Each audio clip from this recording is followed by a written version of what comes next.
Hola, soy Juan Luis Font y participo en este esfuerzo de Justicia para Todos por informar sobre la aprobación de las reformas constitucionales en el Congreso de la República. Estoy listo para conversar con Osvaldo Samayoa del Centro de Estudios de Guatemala. Gracias, Osvaldo, bienvenido. Luis, mucho gusto.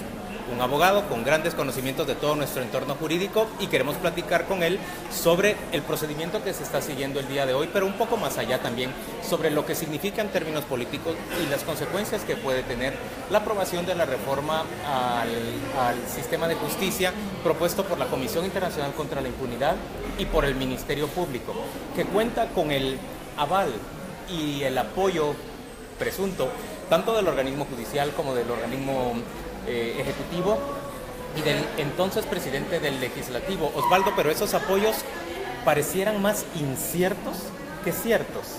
Sí, bueno, muchas gracias por la invitación y qué gusto compartir con tu persona. Ciertamente estamos en una encrucijada y lo hemos dicho, ¿verdad?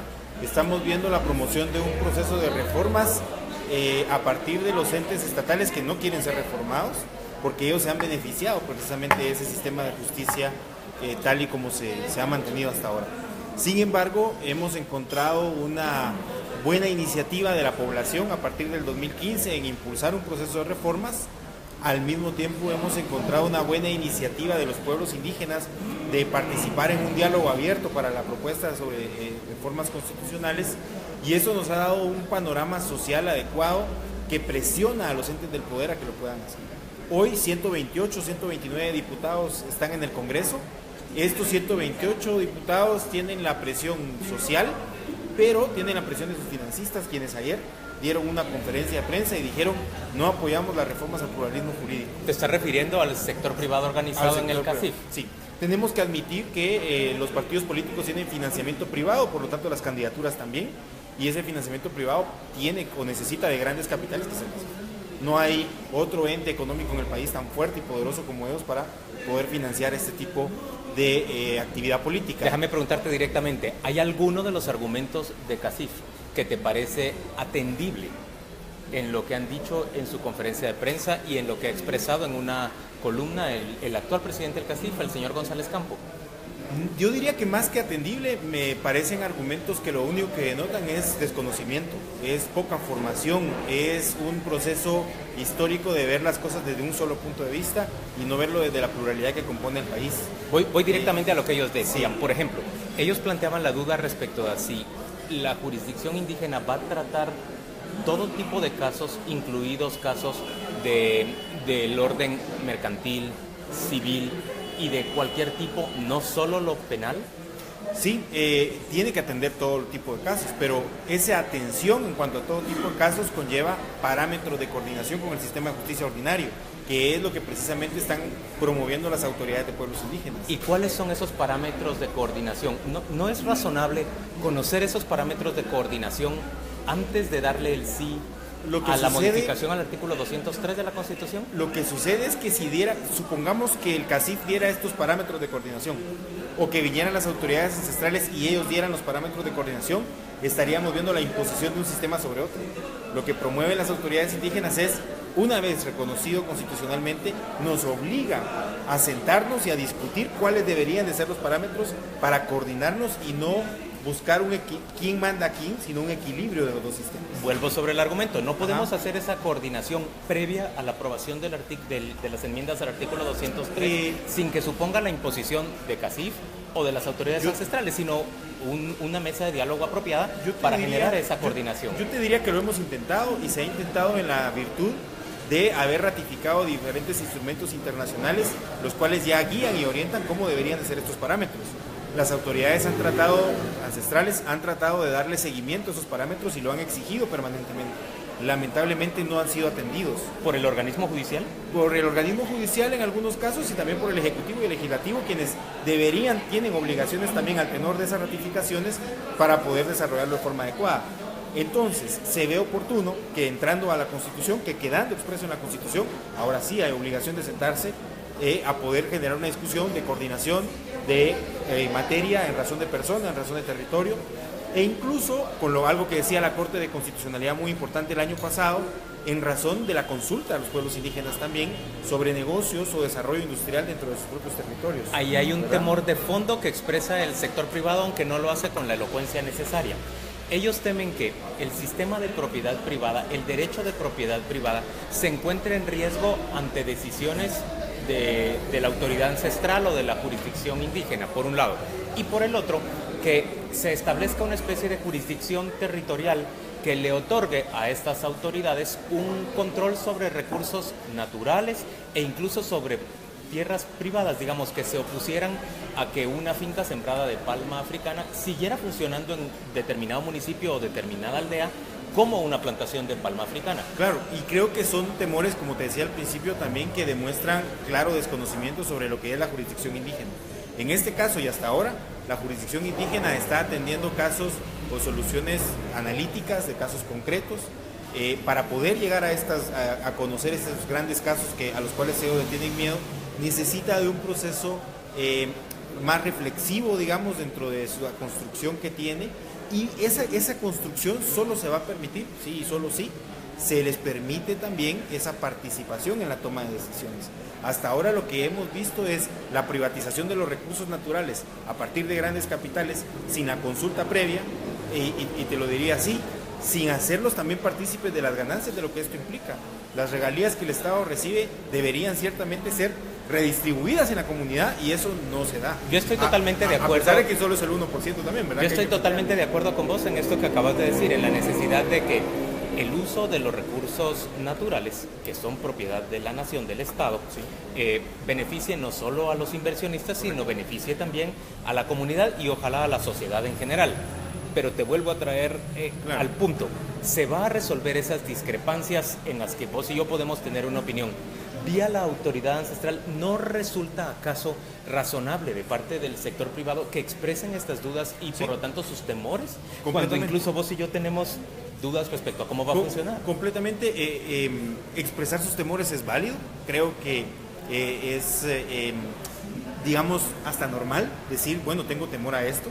Ahora, el tema es, por temor a ello, no lo puedo admitir, porque yo quiero que siga tal y como yo lo estoy concibiendo, a lo cual personas pertenecientes a pueblos indígenas le temen, porque ha habido un desconocimiento de su cosmovisión, porque han sido privados de libertad arbitrariamente en muchos casos, porque cada vez que se oponen a algún proyecto que ellos le dicen desarrollo, tienen que ser acusados por terrorismo o perseguidos por alguna estructura paralela armada. Digamos, el decir no porque lo desconozco es válido. Ahora, el decir no, pero que se mantenga el mío por sobre ustedes, creo que ahí es donde tiene la complejidad en el discurso.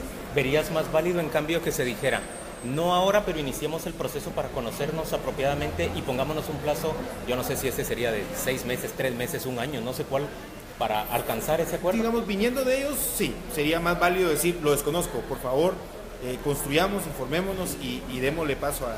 Ahora, el tema es que la coyuntura política del país lo está exigiendo. Lo está exigiendo porque tenemos niveles de conflictividad muy altos a nivel micro, le voy a decir yo. Tenemos muchísima violencia que estamos viviendo actualmente.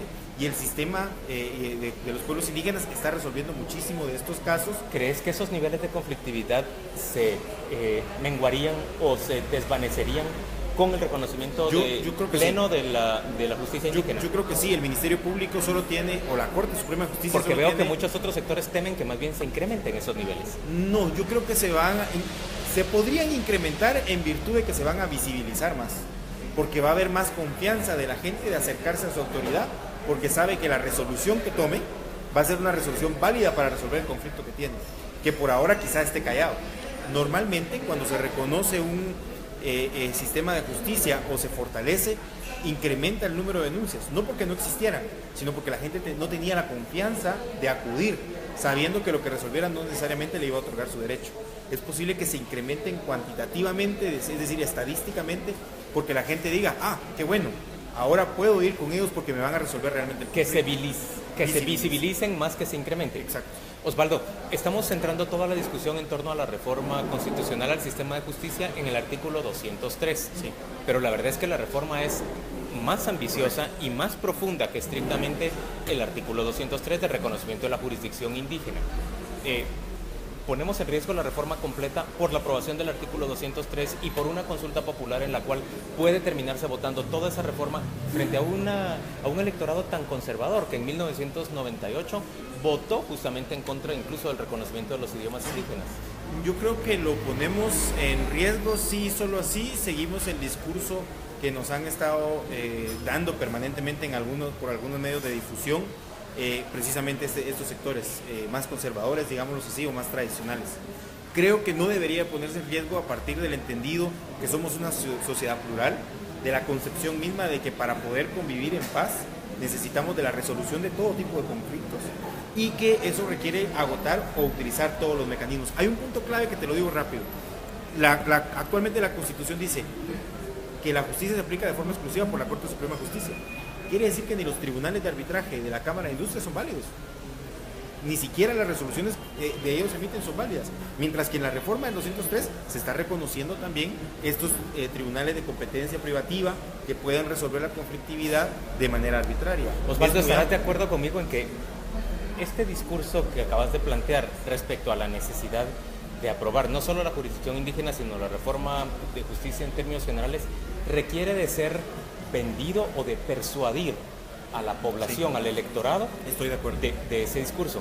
¿Quién habrá de hacerlo si yo no veo líderes políticos a favor de estos planteamientos que estás defendiendo hoy?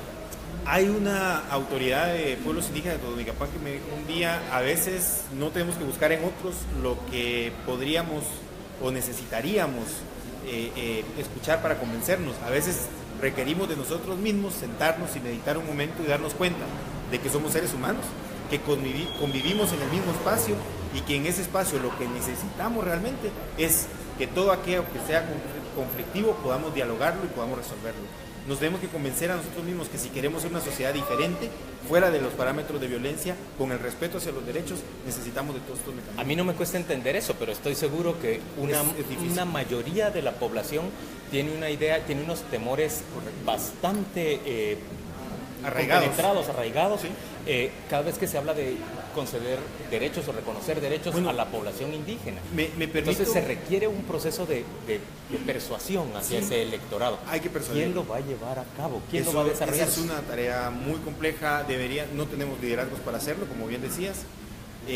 Allá del Comisionado Internacional contra la Impunidad y de la Fiscal General, ¿ves algún liderazgo específico que se haga cargo de esta reforma? ¿No ves al presidente de la República haciéndose cargo de ese discurso?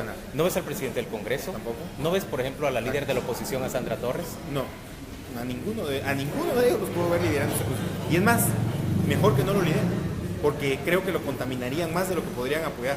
Ahora, lo que sí sería interesante es que este proceso fuera liderado por las mismas movimientos sociales que no tenían un dirigente específico, pero que clamaban la necesidad de transformación del país.